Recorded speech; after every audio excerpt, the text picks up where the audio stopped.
customary when people retire to say all the nice things about them. And sometimes when people go, people tend to say things that are not completely true. So people may not look very good one day and suddenly they retire and they're the greatest in the world.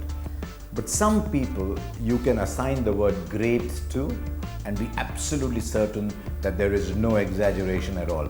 And I think with Kumar Sangakkara you could say that. He was great because he fought his way through all kinds of situations. He averaged an extraordinary number, 57 plus. I mean, that puts him in a rarefied atmosphere.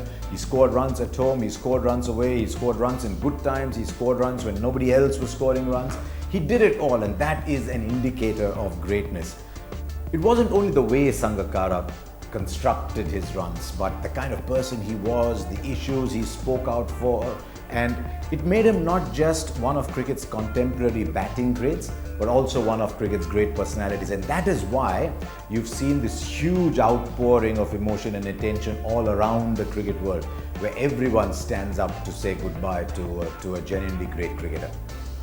Unlike a lot of people though, to whom the word great is easily assigned, I think Sangakkara was more a constructed cricketer.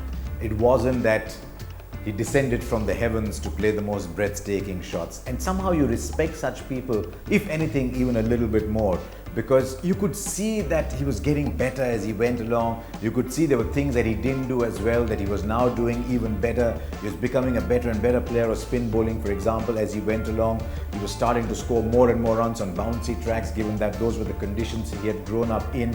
And that is what makes you respect players like Sangakkara more. There's no doubt at all that he was the greatest Sri Lankan batsman of all time. I'm a huge fan of Jayawardene. Jayawardene looked pretty. Sangakkara was steel, and he stood up there.